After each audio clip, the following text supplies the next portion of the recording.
tema da nossa mensagem é arco-íris.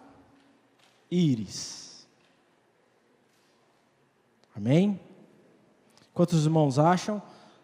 Lembrando que amanhã nós temos escola bíblica, primeira turma das 8 às 9 e a segunda turma das 9 às 10. Depois nós teremos o nosso culto maravilhoso das 17 horas e depois o nosso culto das 19 horas e 30 minutos. Então, você não vai ter desculpa de não poder cultuar o Senhor. Aleluia. Glória a Deus. O nosso tema da nossa mensagem é arco-íris. Os irmãos acharam? Amém? Quem achou, diga amém. Quem não achou, diga misericórdia. Ô, meu irmão, Gênesis, o primeiro livro da Bíblia, tão fácil. Capítulo 9, a partir do versículo 1. Enquanto alguns irmãos acham, achei interessante que durante essa semana, quando viram o tema da nossa mensagem, falaram arco-íris, e perguntaram, por que arco-íris? E aí, vieram para mim, você vai falar sobre LGBT? Aí, você vai falar sobre o quê? O que é isso, esse arco-íris e tal? E é interessante quando o tempo vai passando, e eu penso que nós, como igreja do Senhor Jesus Cristo, precisamos resgatar algumas coisas que são da igreja.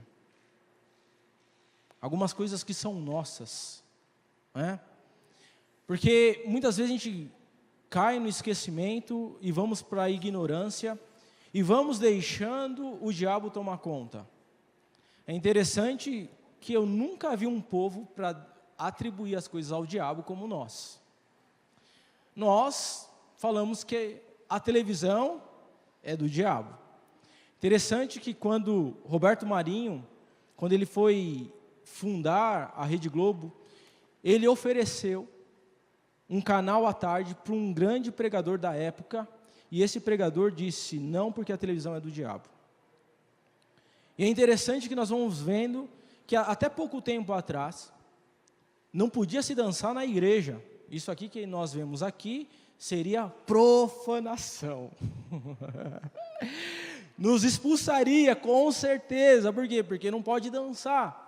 Mas quem criou a dança foi Deus. Se você ler lá Salmos 150, vai falar, louvai a Deus com adufes e danças. E se tem um povo que dança, é o povo, né, do Senhor Jesus, que é um povo que gosta de festa. E aí, irmãos, olha só que coisa. Eu já vi estudos sobre a árvore de Natal. Que a árvore do Natal é do diabo. Misericórdia, porque se você colocar uma árvore de Natal na sua casa, você vai estar trazendo entidades, você vai estar trazendo, porque o pinheiro é não sei qual entidade, porque as bolinhas foram consagradas para não sei o quê. E aí, quando nós vamos olhar a história, se tem um símbolo, irmãos, que é muito cristão, é a árvore de Natal. E tem estudos falando que é de demônios. É interessante que depois da reforma protestante, quando o evangelho se expandiu na antiga anglo-saxônia, e aí chegou hoje, nós falamos na Germânia, que é a Alemanha, é interessante que lá eles cultuavam um deus chamado Thor, que é o deus do martelo. Esse Thor aí dos Vingadores. Sério, não é brincadeira não. Eles adoravam esse Deus chamado Thor. E a árvore que simbolizava esse Deus Thor era o carvalho. O que aconteceu? Quando o evangelho chegou, isso tem que acontecer. Quando a presença de Deus chega, os postes mudos têm que cair. E aí, eles derrubaram o carvalho, eles derrubaram o Deus Thor, e ergueram o pinheiro como um símbolo de um novo tempo da presença de Deus. E aí fala que o pinheiro é do diabo. E aí, quando fizeram a árvore de Natal, pegaram o pinheiro. E aí, colocaram nesse pinheiro, sabe as bolinhas que dizem que é do diabo? A primeira árvore de Natal foi um pinheiro com uma maçã. Por que maçã? Porque acreditava-se que a maçã era o fruto do pecado. Então, estava lá a maçã. E eles colocaram o quê? Uma vela acesa. Para quê? Para simbolizar um novo tempo, mostrando o pecado, e a vela, as luzinhas, que dizem que é do diabo, mostrando que era a luz de Jesus vencendo o pecado. E aí, a gente passa e outras coisas, nós precisamos entender que Deus trabalha na Bíblia e Ele trabalha através de símbolos. A Bíblia está cheia de símbolos que são nossos. A Bíblia está cheia de coisas que são nossas. Então, quando nós vamos falar de arco-íris, nós precisamos recuperar, e eu, irmãos, eu não tenho nenhum problema quando o grupo LGBTS utilizam o arco-íris, porque eles, sem querer, estão anunciando a aliança de Deus. Meu irmão, Deus está sendo louvado, Deus está sendo adorado, porque nós precisamos o quê? Resgatar a palavra de Deus. O arco-íris, irmãos, é algo que está na Bíblia. Quem sabia disso? Não somente na passagem de Gênesis. Se você abrir aí em Apocalipse, no capítulo 4, você não precisa abrir, mas só anota, vai falar de arco-íris. Olha que interessante. Vamos lá, eu vou ler para você, você não precisa, fica com o seu livro aberto. E diz assim, olha só, Apocalipse 4, versículo 3, fala da seguinte forma, né? E esse se achava sentado,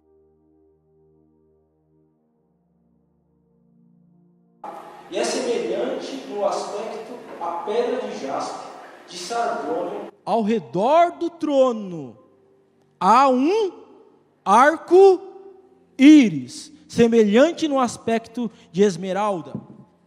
Aí, nós vamos para Apocalipse 10, versículo 1, vai falar de arco-íris. Vi outro anjo descendo do céu, envolto em nuvem, com um arco-íris por sua cabeça. Nós vamos ver que em Ezequiel também, nós vamos ter referência sobre arco-íris. E o que falta para nós é o quê? Ler Bíblia. Amém. Glória a Deus. Vamos lá. Diz assim a palavra do Senhor: abençoou Deus a Noé e aos seus filhos e lhe disse: sede fecundos e multiplicai-vos e enchei a terra. Pavor e medo vos virão sobre todos os animais da terra e sobre todas as aves dos céus, tudo que se move sobre a terra, todos os peixes do mar, nas vossas mãos serão entregues. Tudo que se move e que vive ser-vos-á de alimento, como vos dei a erva verde e tudo vos dou agora. A carne, porém, com a sua vida, isto é o seu sangue, não comereis. Certamente requereis o vosso sangue, o sangue vosso, o sangue da vossa vida. E de todo animal requerei, como também da mão do homem, sim, da mão do próximo de cada homem requerei a vida do homem. Se alguém derramar o sangue do homem, pelo homem derramará o seu. Por isso Deus fez o homem segundo a sua imagem, mas sede fecundos e multiplicai-vos e povoai a terra e multiplicai-vos sobre ela.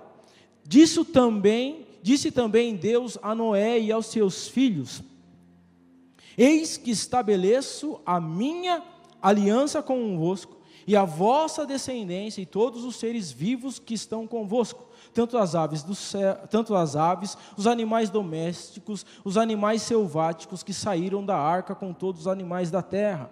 estabeleço a minha aliança convosco, e não será mais destruída toda a carne por águas de dilúvio, nem mais haverá dilúvio para destruir a terra. Disse Deus: este é o sinal da minha aliança que faço entre mim e vós, entre todos os seres viventes que estão convosco, para as perpétuas gerações. Porei nas nuvens o meu arco, e ele será por sinal, será sinal da minha aliança entre mim e a terra.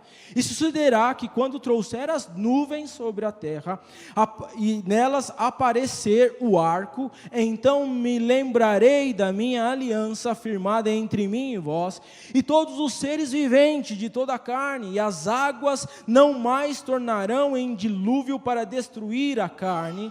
Os arcos estará nas nuvens, e vê-lo-ei, e me lembrarei da aliança eterna entre Deus e todos os seres viventes de toda a carne que há sobre a terra.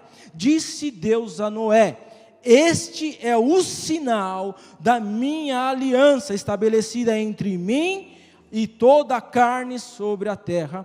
E os filhos de Noé saíram da arca e foram Sem, Cã, Jafé. Cã, pai de Canaã, são eles os 3 filhos de Noé, e dele se povoou toda a terra. Amém. Fecha os teus olhos, vamos orar mais uma vez. Muito obrigado, Senhor, porque o Senhor se faz presente, Pai. Muito obrigado, ó Pai, porque o Senhor é um Deus de aliança. O Senhor é um Deus de alianças eterna, que jamais quebra a sua aliança, Pai querido. Nós estamos aqui porque a sua aliança, ela foi de geração em geração em geração, e chegou até nós, Pai amado. Por isso, mais uma vez, nós te pedimos graça, nós te pedimos, Senhor, fala conosco, Senhor. Pai, destrava o nosso entendimento, tira de nós a cegueira. Senhor, aguça os nossos ouvidos ao Teu Espírito Santo, Senhor amado. E prepara o nosso coração, para que o nosso coração possa ser uma terra fértil, possa ser, ó Deus, algo, ó Deus, onde a sua palavra vai cair, e a sua semente, Senhor, ela vai germinar, ela vai dar 30 por 1, 60 por 1, 100 por 1, conforme a tua vontade, porque eu creio, Senhor, na tua palavra, em nome de Jesus. Amém. É interessante que o arco-íris já existia muito antes. E há quem diga que nós não podemos falar arco-íris. Por quê? Porque no tempo da Grécia, surgiu os deuses. E há um deus que surgiu chamado Íris. E essa deusa Íris, segundo a mitologia grega, filha de Talmos e de Electra. Ela é filha de Talmos e de Electra. E ela é casada com Zefiro, e ela não é uma deusa má, mas ela usa o arco-íris para unir terra e céu. Mas isso é mitologia grega. E muitos dizem que nós não podemos usar a palavra arco-íris por conta disso. Se for disso, nós também não podemos falar que a íris dos nossos olhos. Não podemos falar. O que nós precisamos entender é que Deus criou todas as coisas aqui. Se o diabo diz que algo é dele, ele é mentiroso. E nós estamos aqui para requerer aquilo que ele diz que é dele, porque nada é dele. A Bíblia diz que a única coisa que é do diabo é o quê? A mentira. Ele é o pai da mentira, é a única coisa que ele criou. Mas antes de chegar nesse contexto, por que Deus estabeleceu esta aliança com a humanidade? E nós precisamos entender que esta aliança não é somente com o homem. Mais adiante nós vamos ver que essa aliança do arco-íris não é somente comigo e com você. O que antecedeu para que aconteça a partir do versículo? Esta aliança. Diz lá em Gênesis no capítulo 6, a partir do versículo 1. Diz que como se foram multiplicando os homens na terra, e nasceram as filhas, e vendo os filhos de Deus, e as filhas do homem eram formosas, e tomaram para si entre todas as que mais lhe agradavam.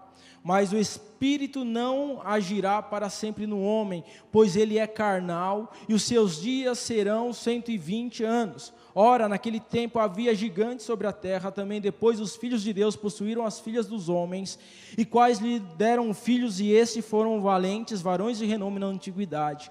E viu o Senhor que a maldade do homem havia se multiplicado na terra, e era continuamente mal todo o desígnio do coração, então se arrependeu o Senhor de ter feito o homem na terra. Versículo 11, a terra estava corrompida à vista de Deus e cheia de violência. Esse texto nos fala aqui dos filhos de Deus que haviam se corrompido, dos filhos de Deus que haviam se contaminado com as mulheres, e nós vamos ver que há muitas linhas falando quem são esses filhos de Deus. Nós vamos ver que os filhos de Deus, eles são citados em Jó, no capítulo 1, versículo 6, os filhos de Deus são citados em Jó, capítulo 2, versículo 1, e em Jó 38, versículo 7. E há muitas especulações acerca de quem é os filhos de Deus. Em Jó, nos aponta que esses filhos de Deus talvez possam ser anjos. Em Gênesis, nós vamos ver que talvez os filhos de Deus, eles possam ser filho de Adão, os filhos de Sete, que coabitaram com as filhas de Caim. Em 2 Pedro, no capítulo 2, versículo 4 e versículo 5, em Judas, versículo 6, nos dá uma ideia que são anjos que coabitaram com as mulheres. E os anjos que não guardaram o seu estado original, mas abandonaram o seu próprio domicílio, ou seus corpos celestiais. Há outros que dizem que a linhagem dos filhos de Deus são filhos que Adão teve antes de Caim e antes de Abel. Por quê? Porque quando a Bíblia fala, ela não nos fala, ela tem um objetivo de mostrar o primeiro pecado, né? E tudo isso, o primeiro assassinato. Mas acredita-se que Adão teve outros filhos antes de Caim e Abel. Quem sabia disso? Poucas pessoas sabem disso. Por quê? Olha só, quando Deus dá a ordem, dá as consequências do pecado, nós vimos que durante o nosso acampamento de memórias, que todo pecado tem a sua consequência. E aí, o que vai falar, quando Deus dá a sentença para a mulher, olha o que Deus fala: multiplicarei sobremodo os seus sofrimentos da tua gravidez, em meio às dores dará luz a filhos. Então, como é que ele vai multiplicar uma dor de algo que não aconteceu?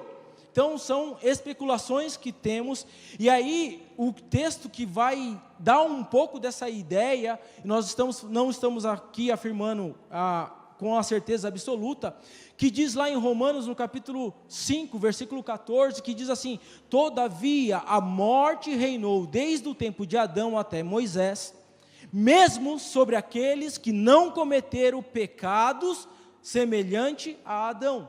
Então, houve alguém que não cometeu pecado semelhante a Adão, mas por causa do pecado de Adão sofreu a consequência. Então acredita-se que esses filhos, que era antes de Adão pecar, quando ele teve. Mas não é o nosso objetivo falar sobre isso. Há muita discussão. O que nós podemos falar, uma coisa aquilo que a Bíblia não nos diz com clareza, não podemos afirmar com certeza. O fato é que os dias eram maus. O fato é que o Senhor viu a maldade no coração do homem, que os filhos de Deus haviam se corrompidos, que os homens eram maus. No capítulo 5 diz assim que viu o Senhor a maldade que havia do homem se multiplicado, e a terra era continuamente mal, todo o desígnio do coração. Versículo 11 vai dizer que toda a terra estava corrompida e cheio de violência. Era tempos caóticos. A maldade havia se espalhado. O ser humano estava no auge da sua decadência. A ponto de Deus, segundo o nosso texto, fala assim, a ponto de Deus, aqui na linguagem que fala, havia, a ponto de Deus chegar e falar assim, Deus havia se arrependido de fazer o homem.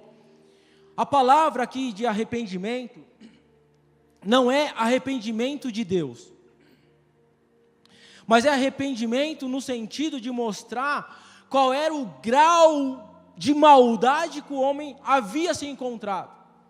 O homem que foi criado à semelhança de Deus, estabelecido por Deus, feito justo, igual a Deus.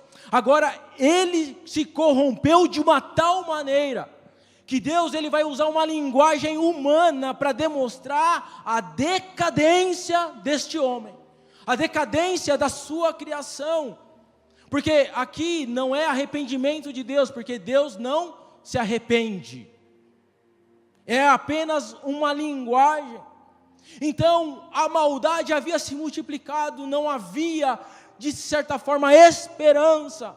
Então, Deus aqui, o que acontece? A palavra chamada arco-íris, ela no seu original, ela significa arco de guerra.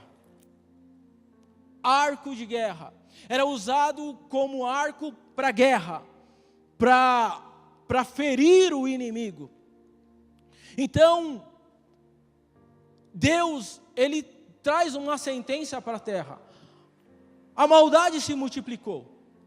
O homem que foi criado à minha imagem e semelhança se corrompeu de uma tal maneira que eu me arrependi de tê-lo feito, para que o homem pudesse entender. E aqui Deus, ele fala que ele vai destruir a terra. Ele vai destruir todos os seres viventes, para que ele possa recomeçar a terra novamente.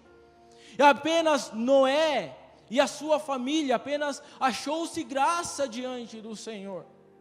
Irmãos, nós estamos vivendo dias terríveis. Nós estamos vivendo dias de completa maldade. Nós estamos vivendo dias de total inversão de valores. Eu acredito que está chegando o tempo de Jesus voltar. Por quê? Porque a maldade não tem mais precedentes. Eu estava vendo esta semana uma reportagem sobre o aborto. As mulheres defendendo o direito do aborto e falando, sabe o que é engraçado, irmãos? Se tiver uma cadela grávida e alguém abrir a barriga dessa cadela e tirar os cachorrinhos e fechar, tem uma associação para defender os animais. Sabiam disso? E se torna manchete em todos os jornais. Sim ou não? E eu não estou falando aqui que nós temos que matar os animais. Amém? Não podemos maltratar, porque eles também são criação de Deus. E aí se torna manchete em todos os jornais, se fala em todos os jornais. Mas se uma mulher matar o próprio neném da sua barriga, é um direito que ela tem. Sabe por que as pessoas lutam? Você já reparou que só luta por aborto quem nasce? Só luta por aborto, irmão, quem nasce. Porque se não tivesse nascido, não lutava por aborto. Só quem... Agora, quem vai defender o direito do feto? Por quê? Porque por ele não tem ninguém quem fale por ele. Nós temos a associação para defender os animais, mas não temos associação para defender o ser humano. E é normal, irmãos, com tanto meios de se prevenir uma gravidez. Tem anticoncepcional, tem pílulas, tem camisinha. Tudo isso para não chegar num aborto.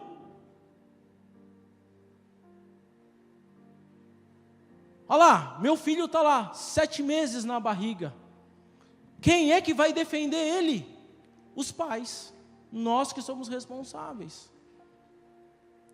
Olha como é que está a nossa mente. A gente se compadece por um animal, mas não se compadece por uma vida.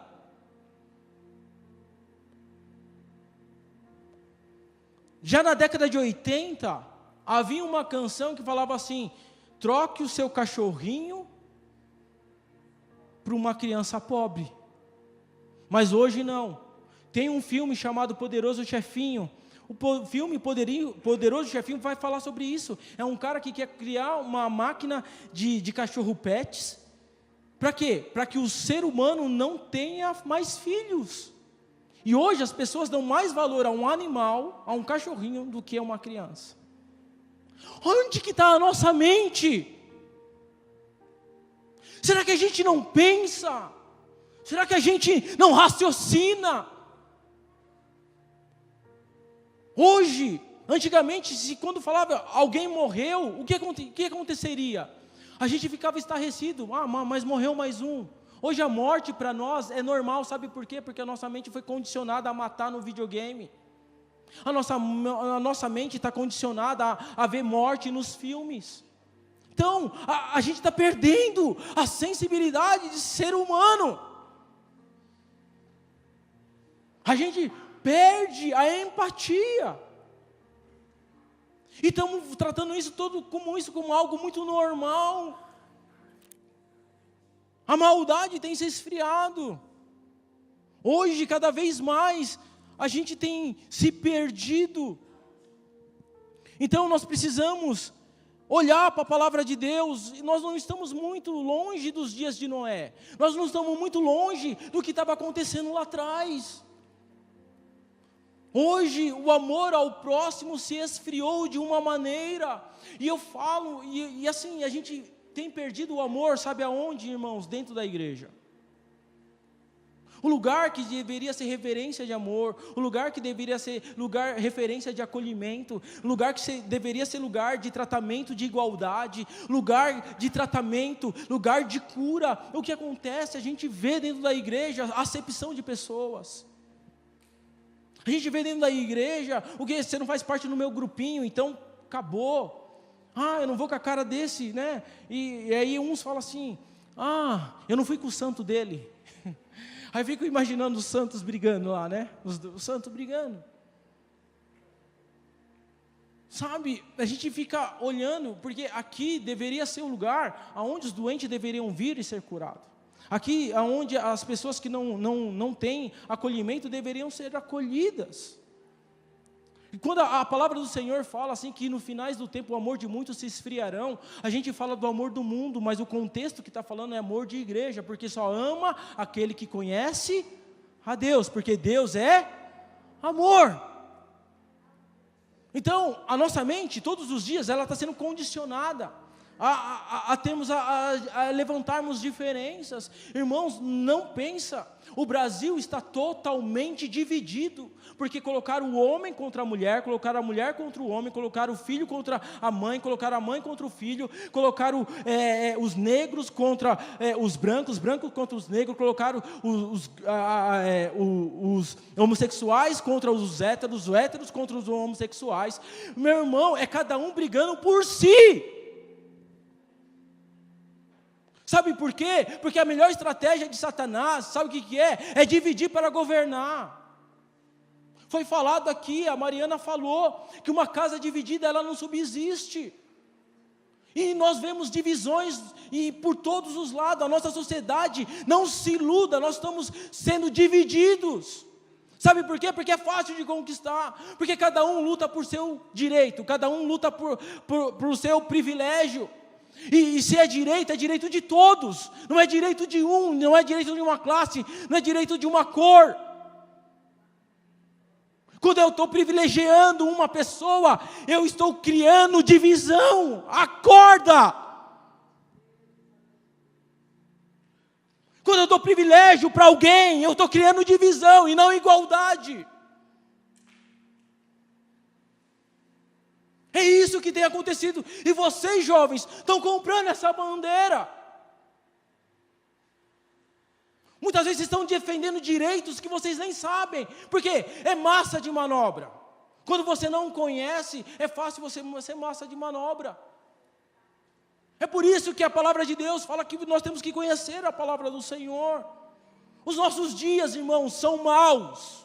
Deixa eu te falar, os nossos dias são maus.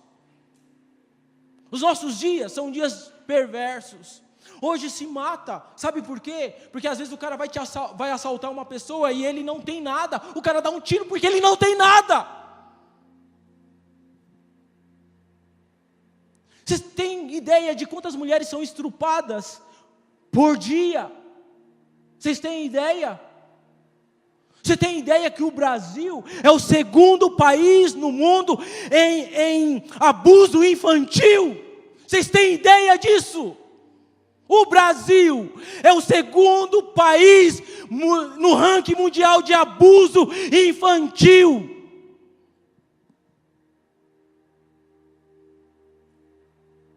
E sabe por que a gente não se revolta? Porque ainda não aconteceu com alguém da nossa família. Porque no dia que acontecer com alguém da nossa família, a gente vai querer levantar a bandeira. Aí nós vamos querer sair nas ruas. Aí nós vamos querer fazer... Sabe por quê? Porque nós estamos tão insensíveis. Porque assim, enquanto está acontecendo na casa do outro, problema dele. Ainda bem que é na dele, não é na minha.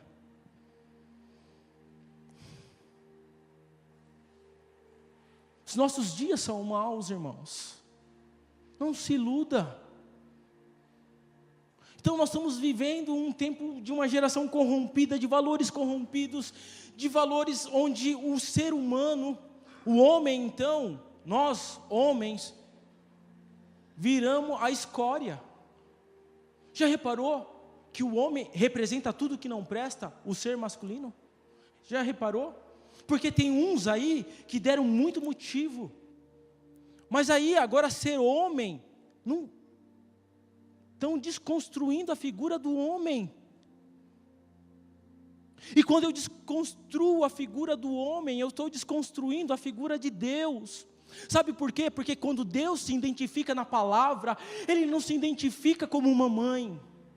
Ele se mostra na sua palavra como Pai.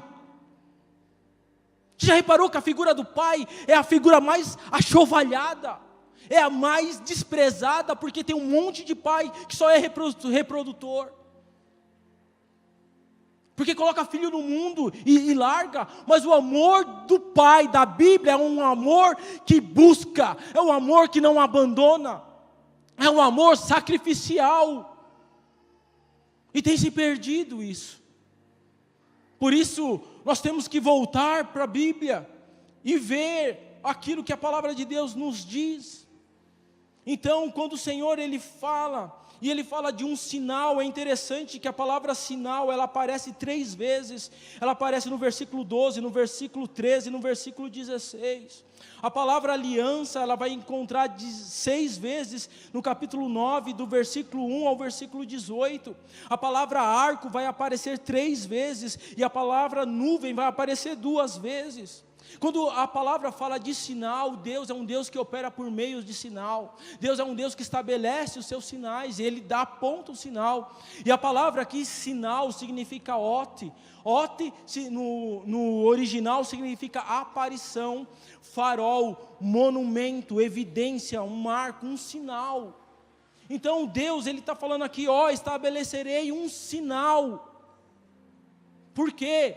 Porque a maldade havia se espalhado, e aí Deus resolve dar cabo à sua criação, e aí Ele manda o dilúvio e salva somente Noé e a sua família, devido à maldade que havia se espalhado. Mas agora, quando Deus havia poupado Noé, Ele se propõe fazer de novo uma nova criação, e agora Ele vai estabelecer uma aliança. Por quê? Porque a palavra arco-íris, a palavra Kedesh, significa arco de guerra, porque de tamanho foi a ira e a fúria de Deus, que ele pegou o seu arco e apontou para a terra, e ele atingiu a terra com o seu arco, porque através do dilúvio foi a ira de Deus sobre a maldade da terra.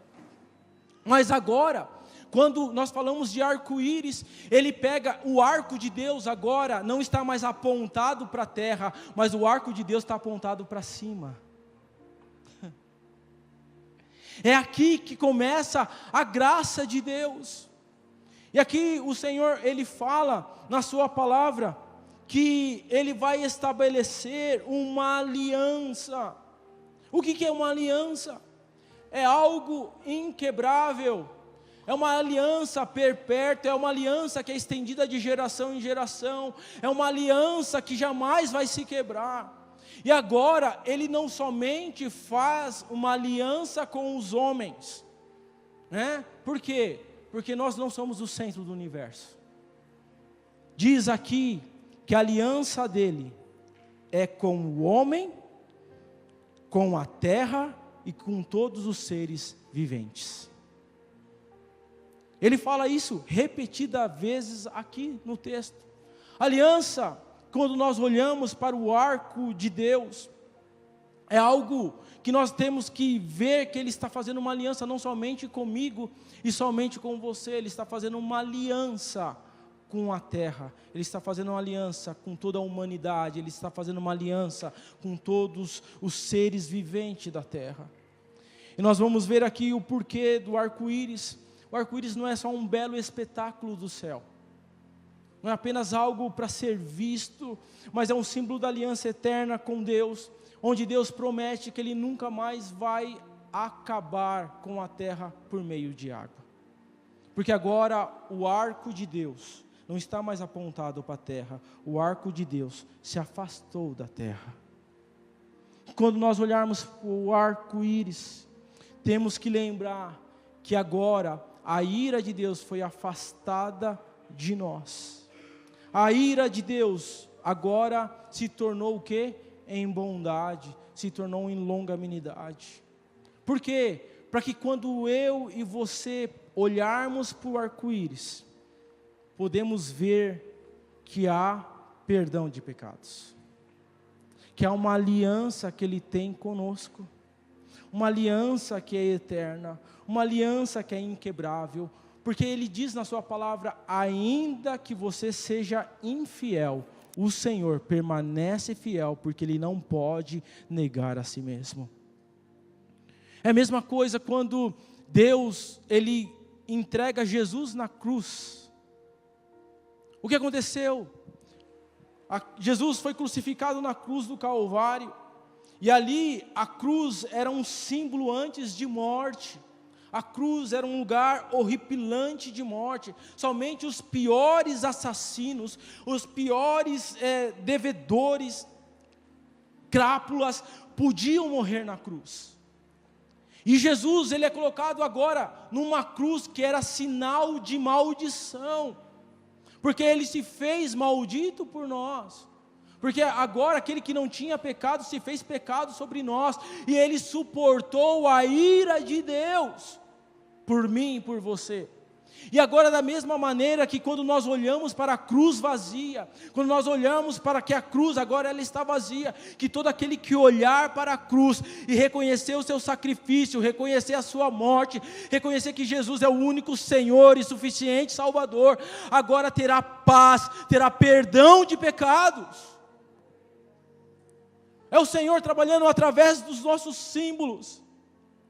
E o Senhor, Ele diz que Ele colocará esse sinal de aliança que Ele faz entre mim e você, entre todos os seres viventes para a geração perpétua. Ele porá esse arco aonde? Nas nuvens. Sabe por quê? Por que Ele fala de nuvens? A nuvem, irmãos, representa a presença de Deus.